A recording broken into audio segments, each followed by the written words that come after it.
war was 4 years old, and still the Western Front remained, like a chronic disease that men had become accustomed to live with, but conveying a daily reminder of the approach of death.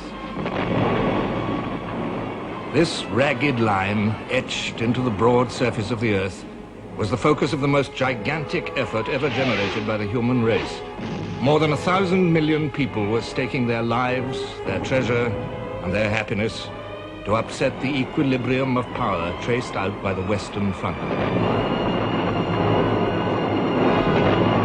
The Western Front dominated the thoughts of generals. Only here, they were certain, could the issue of the war be decided. Field Marshal Sir Douglas Haig believed, "We cannot hope to win until we have defeated the German army." Defeat the enemy's army. Falkenhayn had tried.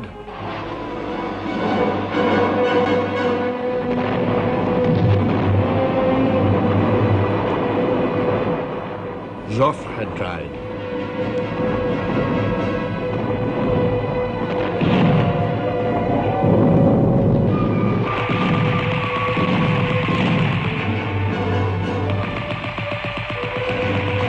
Nivelle had tried.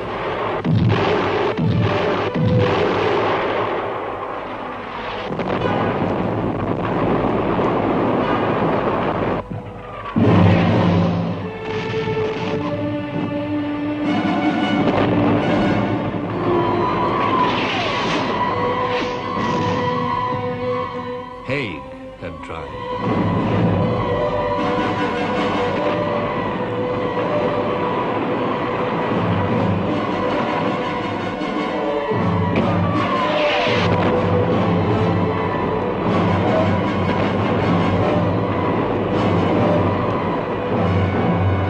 The human cost was appallingly evident. For the dead, the war was over. For the maimed, the shell-shocked, of all the armies, the war would never be over. They had been through horrors whose memory would never fade. Worse, horrors that obliterated all memories and even the mind itself.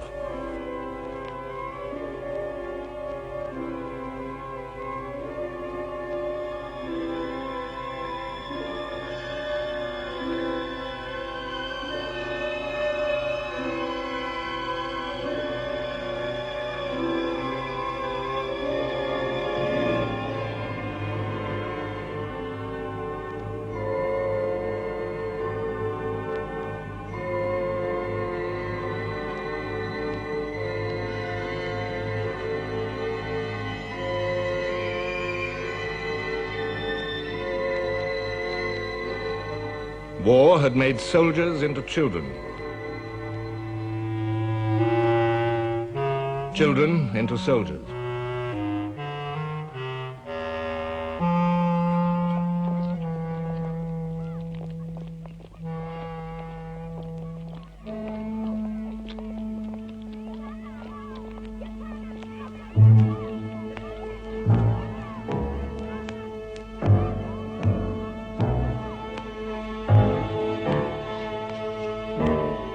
This was a new kind of war, whose scale dwarfed the traditional means to victory, victory by success on a battlefield. This was not a conflict of armies alone, but a conflict of peoples, peoples armed with all the powers of modern industry and invention, peoples obsessed by a vision of total victory. They wished to stand triumphant over a smashed, crushed, humiliated, and prostrate foe.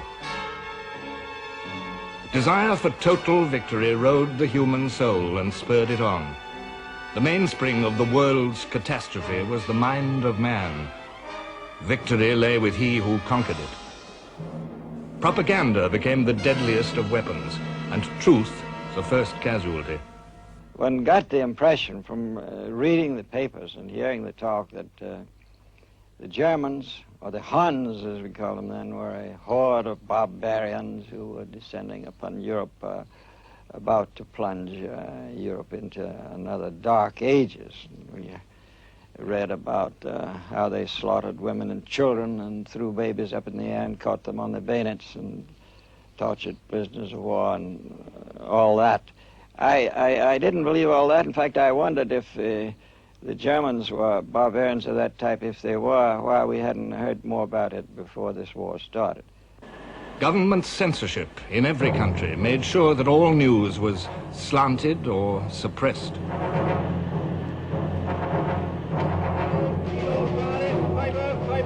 Standard, read all about it. You mean Standard, all the news. Paper, Standard, read all about it. Paper news. A British instruction laid down, No suggestion of offensive actions by the captains of merchant ships should be made. Statements in regard to the use of neutral flags by British merchantmen should not be published. The press are urgently requested to make no mention of the training or use of dogs as messengers with the armies in the field. government propaganda machines disseminated mental poison by the newest inventions of the 20th century, the cinema film, wireless telegraphy, faked photography. The unchecked, unproven atrocity story was one means by which the hatred was nourished among the home populations. The world was told that the Germans made candle grease and other fats out of human bodies taken from the battlefield to a corpse factory. And such malicious inventions were widely believed.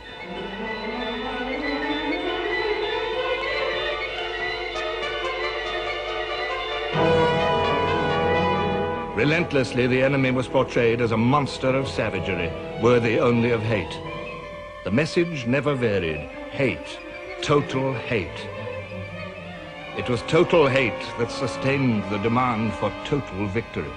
What is the war itself but the outcome only of British cunning, British lying, British hypocrisy and cant and treachery?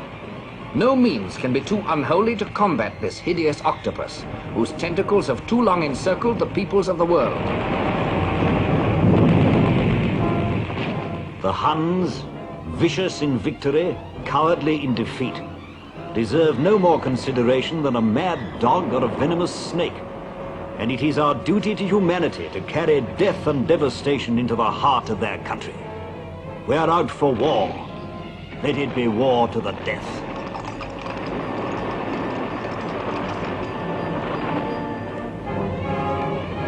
There are only two divisions in the world today: human beings and Germans.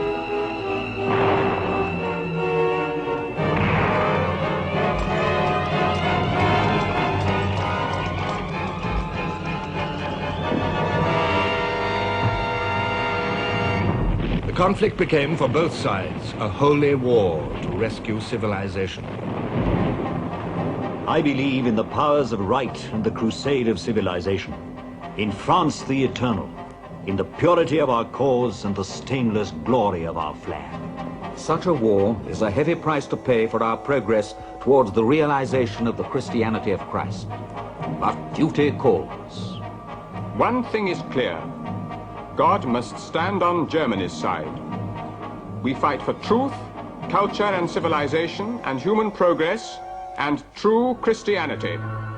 Few were immune from the contagion of this universal hysteria. Even the novelist Arnold Bennett could write with sincere conviction after a visit to a war cemetery. And then a tomb with a black cross. Very disconcerting, that black cross. It is different not only in color but in shape from the other crosses. Sinister. The whole devilishness of the Prussian ideal is expressed in that black cross. Mercy, truth, and love had died, along with respect for the ancient decencies of civilization. People obediently followed their leaders and accepted without question the harsh requirements of their cause: victory by any means.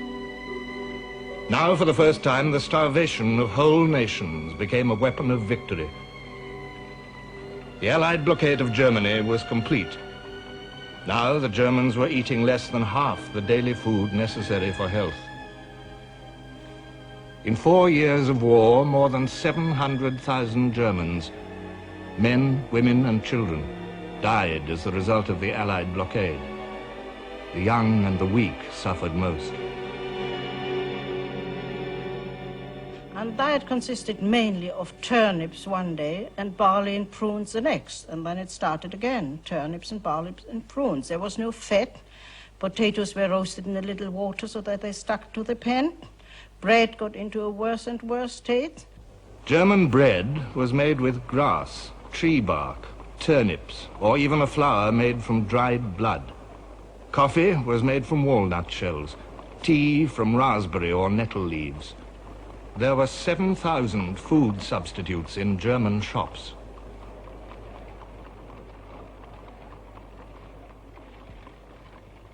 The food situation got worse and worse. We were always very, very hungry, especially the people who didn't get anything else. And I remember very well my mother was so thin that I, a small child, could easily lift her up. A great nation was being ground down to grey and soul-destroying poverty. The German soldier on the Western Front was being struck at through the sufferings of his wife and children. In a forlorn attempt to break the ring of warships that was starving her industries, Germany designed and built the first submarine merchant ship in the world, the unarmed Deutschland. Before America's entry into the war, the Deutschland made 2 successful voyages to American ports. Her captain and crew were fated for the novelty and daring of their enterprise.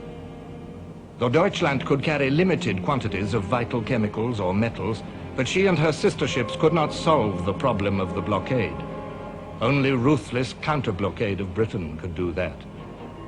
The German government announced to the world, From the 1st of February 1917, sea traffic will be stopped with every available weapon and without further notice in the following blockade zones: around Great Britain, France, Italy, and the Eastern Mediterranean.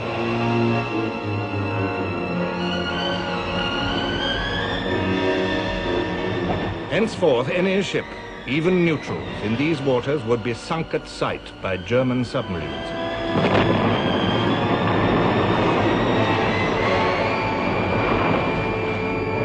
The vessel that in 1914 had been thought too frail to venture far from German coasts had now become Germany's greatest hope of victory.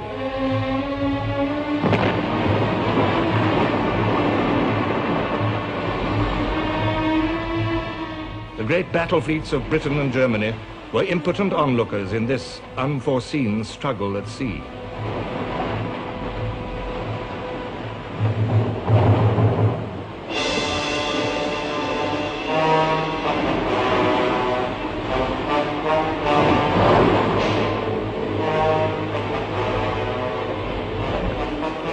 There were no stately deployments into line ahead, no thundering broadsides, no victory bells in this continuous, pitiless war of starvation.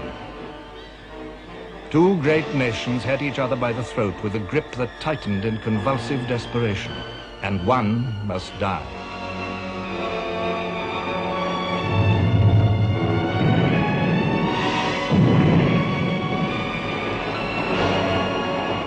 January 1917, 150,000 tons of British shipping lost.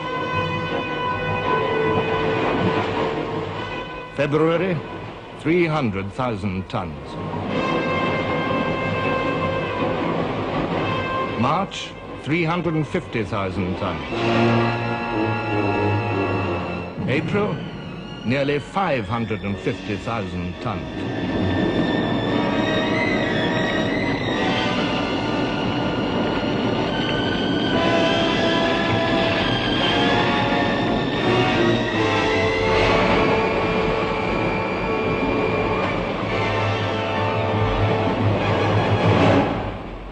Then, slowly, month by month, the U-boat was mastered.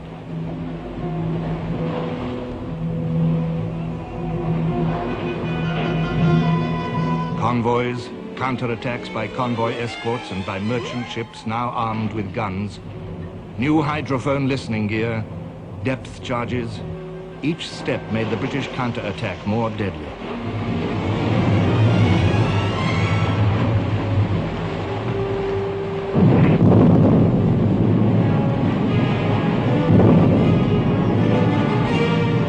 Aircraft searched the seas ready to bomb and machine gun.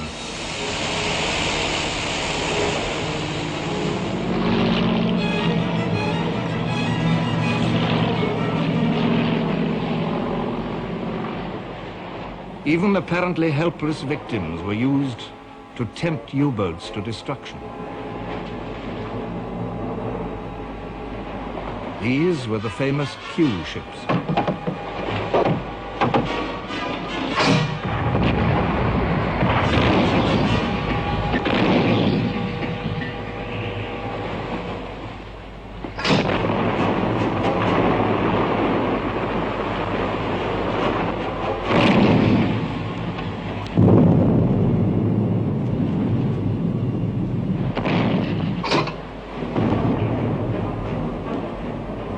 Lloyd George wrote, "It was Britain's grandest struggle at sea, in its magnitude, in its intensity, in the issues that depended upon it.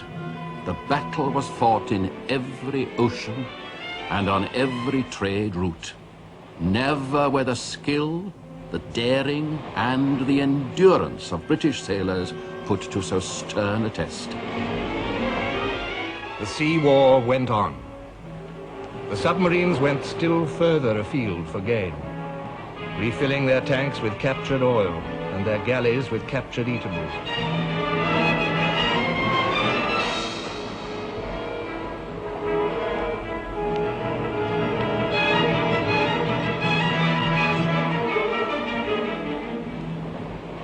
British survival still depended on the courage of her merchant seamen. I have heard of one man who has been in no less than 7 vessels that have been torpedoed. A large number of men last winter experienced days of agony and suffering in open boats. Many of them have had to have their limbs amputated.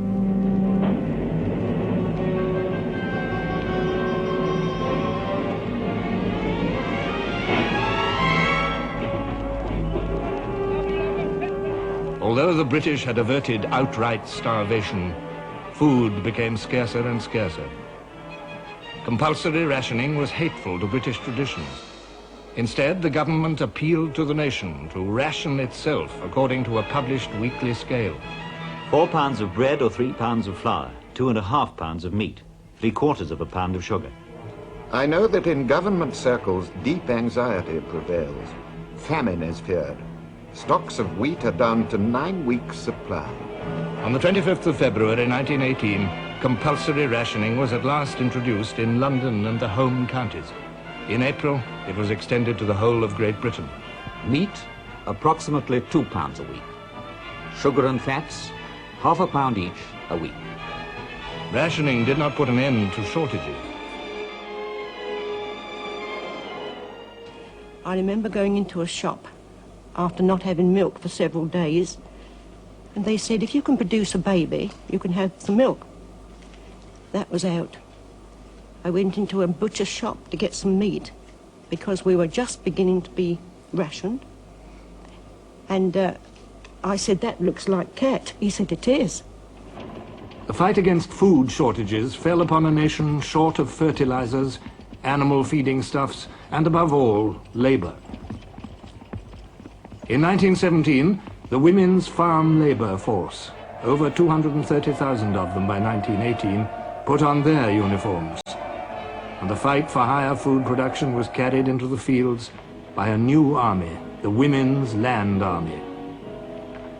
The Lilac Sunbonnet Brigade, as they were called, overcame the skepticism with which they were greeted by the farmers and formed a vital replacement to farm workers, drafted by the inexorable demands of war to the front.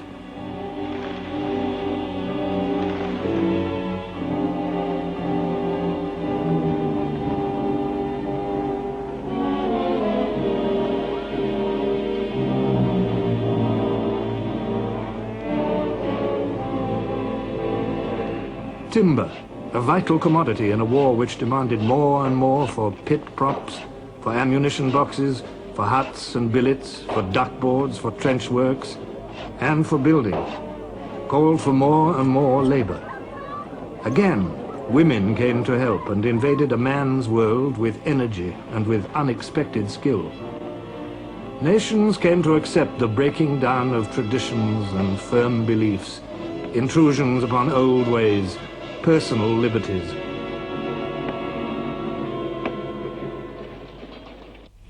Motor vehicles, when requisitioned for government purposes, rolled impressively into military depots.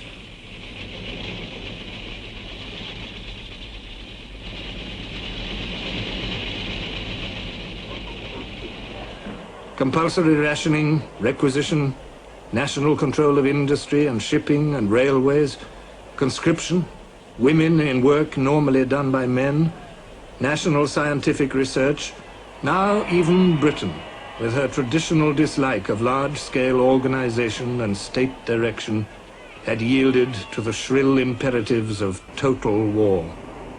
Lloyd George wrote, "The scope of government control widened steadily and ineluctably until it covered practically the whole industrial life of the nation. The nation concentrated all its great strength and skill on victory." In every country now, the individual had become a cog in a huge and complex war machine.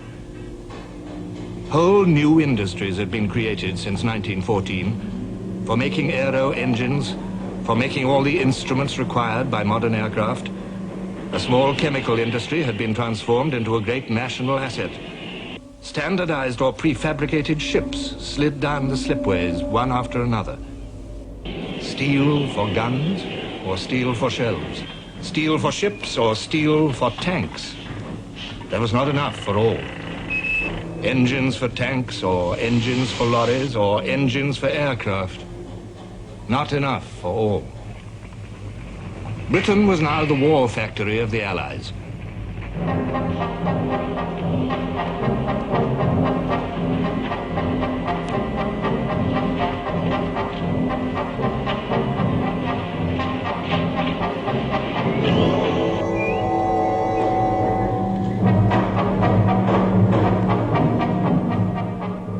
In France, the bloody losses of 4 years had drained the land of fit men. Her farms needed labor as much as her factories. France was working and striving for victory to the limits of her strength.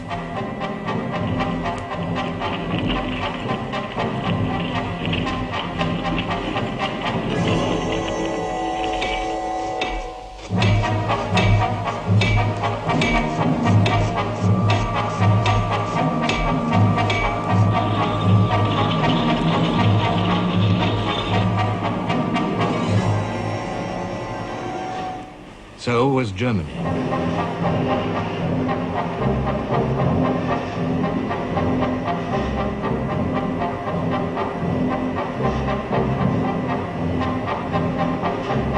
Endlessly, the trains rolled away from her factories loaded with war material. In every country, the worker was a cog in the machine. Yet often he was better looked after as a cog than he'd been in peacetime as a private citizen. This was one of the strangest ironies of total war. Factory canteens became commonplace instead of showpieces of a few progressive firms. National kitchens or restaurants were set up in industrial areas.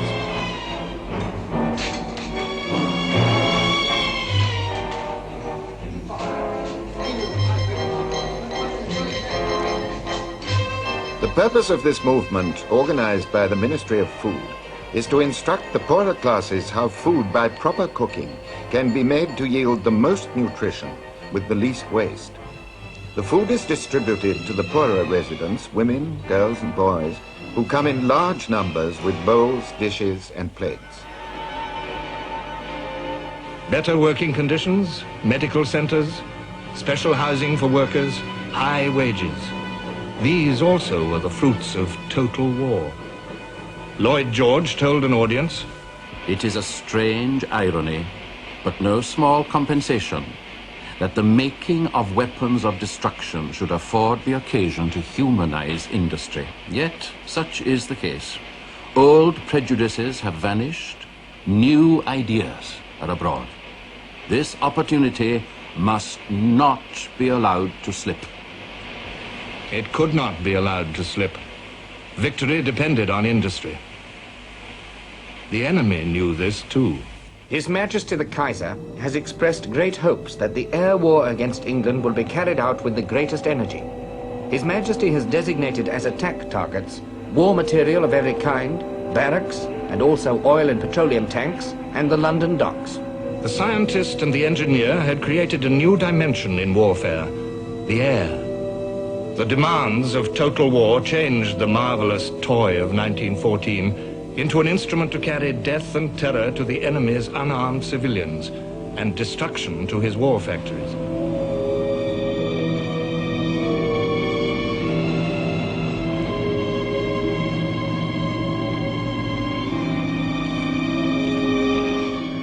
In the autumn of 1916, as many as 14 Zeppelins at a time set out for England. 200,000 cubic feet of hydrogen lifted them. The Zeppelin crews were pioneers in the upper air. Each mission was an epic of danger and endurance. For the attacking aircraft and also for the anti-aircraft guns, a Zeppelin of that size was a sitting target.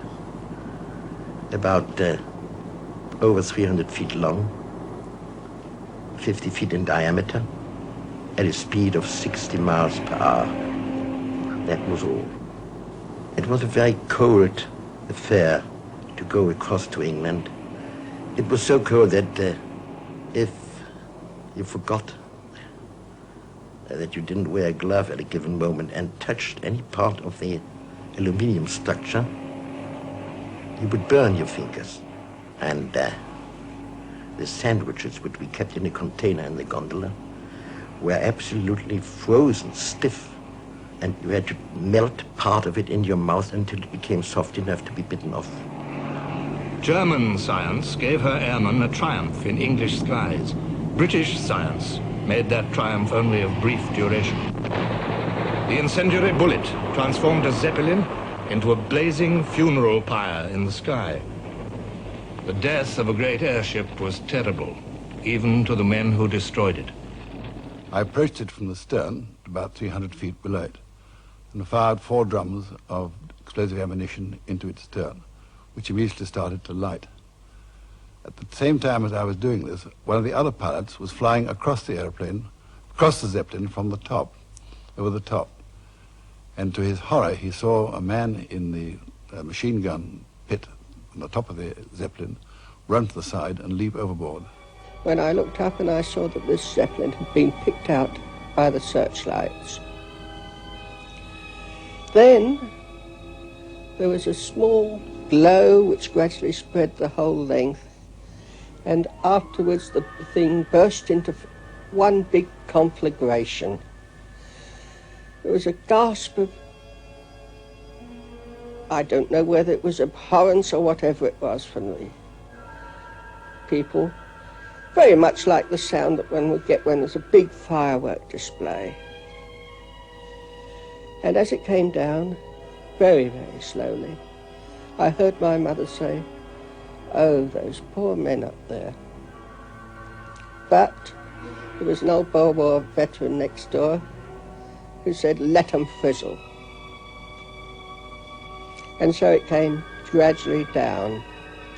But someone, I don't know whom, took up, started to sing the Land of Hope and Glory, and it was taken up one after another by the people that were congregated there, until it seemed to, the whole place seemed to be resonant with this singing.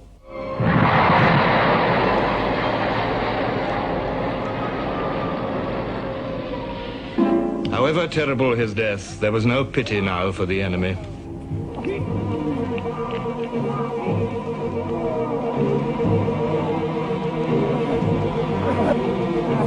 Since an airship raid on London has become impossible, the air service is required to make a raid with Gotha bombers as soon as possible. On June the 13th, 1917, 14 Gothas took off on the first daylight bomber raid on London.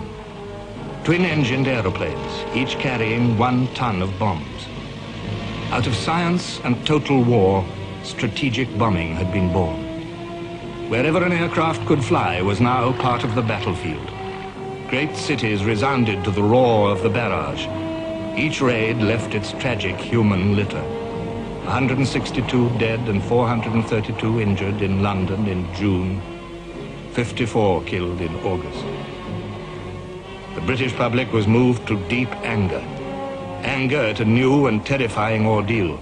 Anger at the feebleness of London's defences.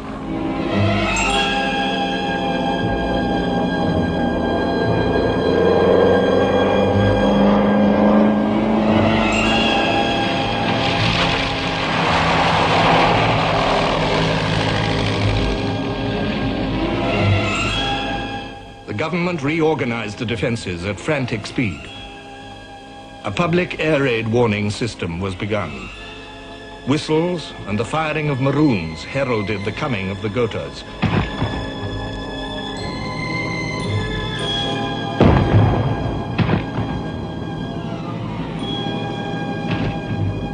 Bugles sounded the all clear. In the autumn of 1917, the Gothas flew by night.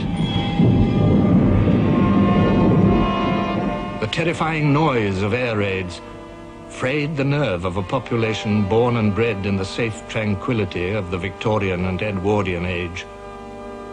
War production began to suffer.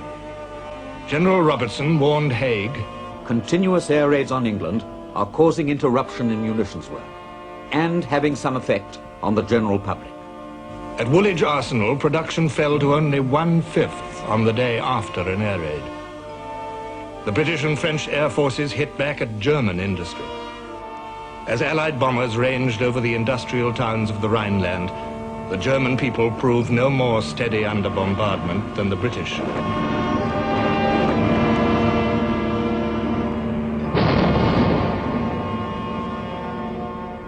Everybody was frightened. We had to go to the cellar, and we had no electric light in our flat. All clothes had to be put on a chair so that one could dress in no time, as quickly as possible, and rush down to the cellar where the whole house met then. Air raids occurred on cloudless nights mainly, and we heard the planes coming, we heard the anti-aircraft guns, and everybody got more and more frightened. The bombers turned cities into a battlefield strewn with dead or maimed civilians, women, children. There were no non-combatants in a total war. Everyone was drawn in. Everyone was doing their bit. The war was insatiable. The men had marched away in millions and they had died in millions. Now women had to don service uniform. Today we had a unique war pageant of a most inspiring kind. A procession of 3,000 young women, representative of all the branches of war work in which female labor and ability is employed, each section distinguished by its own separate uniform. The Women's Army Auxiliary Corps, the WACS, serve as cooks, typists, telephonists, transport drivers, motorcyclists. Some work in the censor's office, decoding messages in every modern language. The Women's Royal Naval Service, the Wrens, are employed on cleaning torpedoes, signalling, making mine nets, gas masks, depth charges and sails. The Women's Royal Air Force, known as the RAFs, are drivers and fitters on aircraft and airships. Women gained an importance as part of the machinery of victory that they had never enjoyed in their own right. Total war, rather than Mrs. Pankhurst and her suffragettes, gave women the right to vote. The Representation of the People Act of 1918 went even further. Women could now stand for election to Parliament.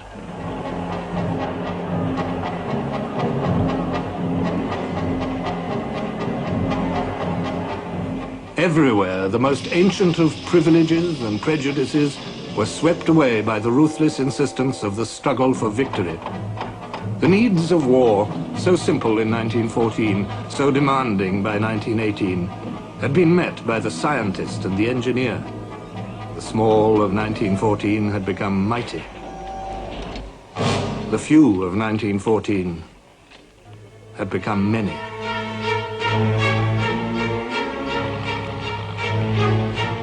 The novelties of early days had become vital weapons of war. Modern war changed continuously. Refinements of invention multiplied. The most significant of war's innovations was achieved by man's most urgent need, to break the deadlock of the Western Front.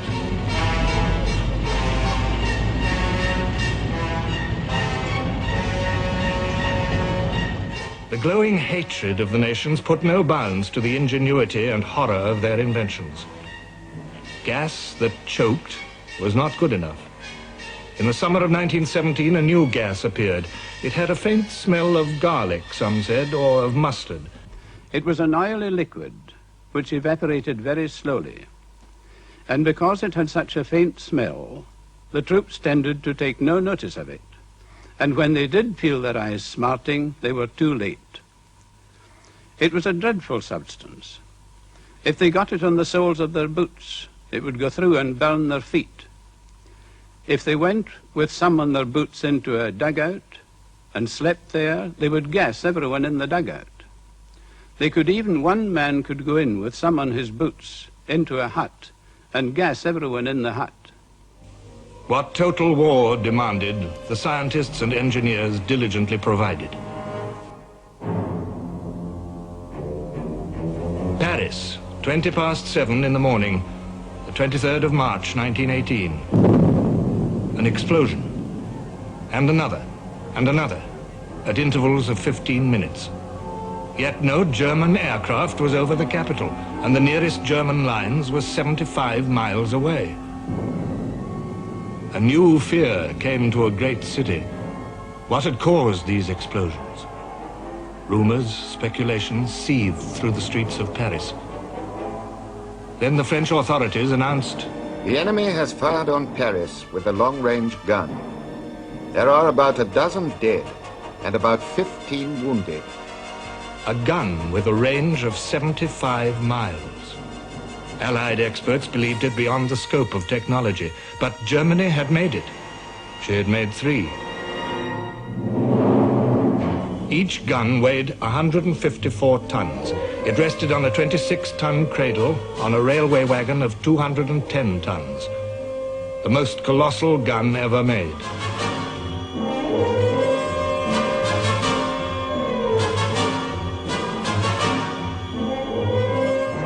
When the huge French railway guns began to counter-bombard the Germans, this war of artillery, this war of technology reached its fantastic climax. The city and the trenches shared the same conflict. Man cringed beneath the weight of the horrors he had created to gain him victory. Yet victory belonged to no one. The horrors to everyone.